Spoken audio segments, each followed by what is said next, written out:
Hey guys, welcome back to my channel and thank you so much for watching. Today's video is going to be a quick tutorial to show you how I made this Jaws inspired drip cake. Let's get right into it. I'm starting out with two 7-inch round cakes that I baked quite tall, and I cut those in half and stacked them up using some Swiss meringue buttercream. If you need to see how to fill and crumb coat a cake, you can check out some of my previous videos.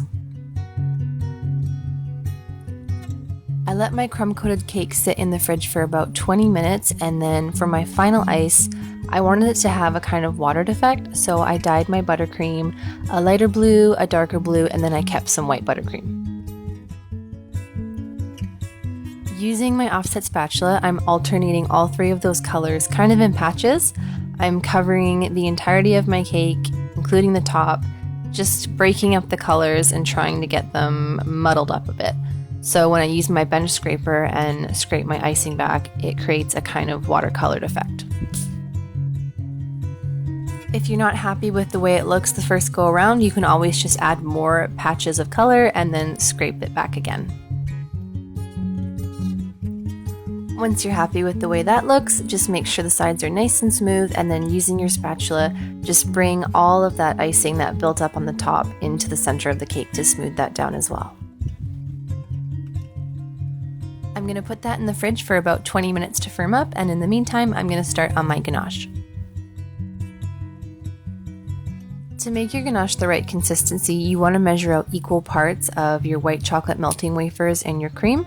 I'm using 33% milk fat cream, or like heavy cream, whipping cream, whatever it's called where you're from. And in a microwave safe bowl, I'm using 130 grams of the melting wafers and the same measurement of the cream. This did make quite a bit, so you can just adjust the measurements if you have a larger or a smaller cake. Pop that into the microwave for 30 seconds at a time and just stir in between sessions until all of your chocolate is melted. You should only have to do this 2 or 3 times with the stirring. That should be really what's melting the chocolate, you stirring it. Be careful not to burn your chocolate by overheating it. Once my chocolate is nice and melted, I'm adding some red food coloring, and I'm using Wilton's No Taste Red, and I'm also using a bit of burgundy to deepen the red shade so it looks a little more like blood. Let that ganache sit at room temp for 10 to 15 minutes. You don't want it to be piping hot when you add it to your cake, because then it will melt your buttercream. Once your ganache has cooled down a bit, you can start to add it to your cake.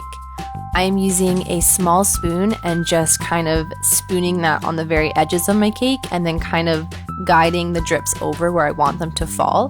When your cake is cold, you can really control how your drips fall. I wanted mine to go all the way to the bottom and kind of pool a bit so it looks a little more gory.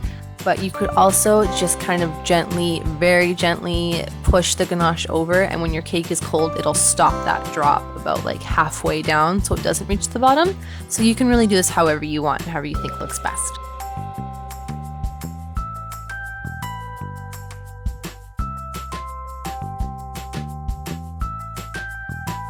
Once you're happy with the placement of your drips, you can add a little more ganache to the top and just kind of smooth it out to fill in all the gaps.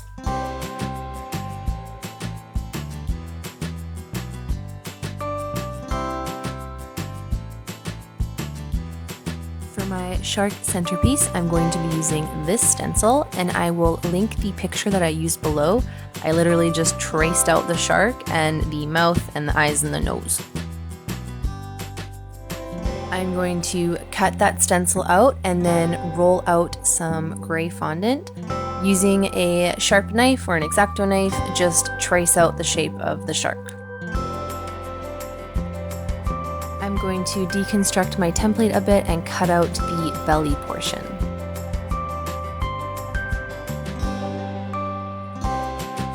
Roll out some white fondant, cut that shape out, and then place it on top of your gray fondant, lining it up using your stencil still, and I'm just using my X-Acto knife to trim away the sides. I'm cutting out the open mouth part on my template and then using that as a guide to cut the white mouth out of my shark, Be careful not to cut all the way through in this step.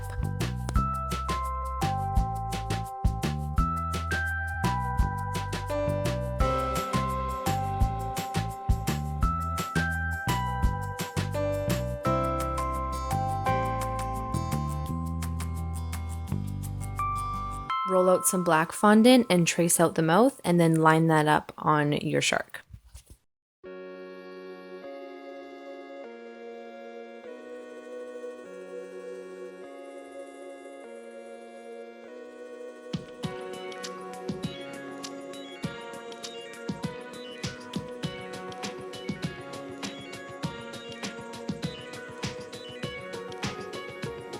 Now that the body of my shark is ready to go, I'm going to start on shading it. And to do that, I'm using some white food coloring gel, and I'm just putting that onto a plate, and then using different colors of gray and blue, and I'm using some burgundy for the gum line. I'm going to use a fine tip paintbrush and just shade my shark as best I can to match the photo. This was a loose interpretation.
For the teeth, I rolled out some strips of white fondant and then cut those into little triangles and then added them to the gum line.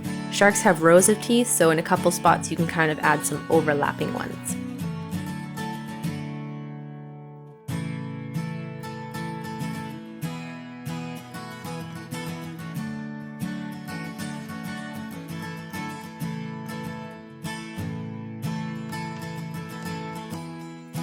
And then you're done. I popped him onto the front of my cake, and if you want to be a little more creative than me, you can add a little floaty device to the top, or a person swimming, or a leg, anything you want.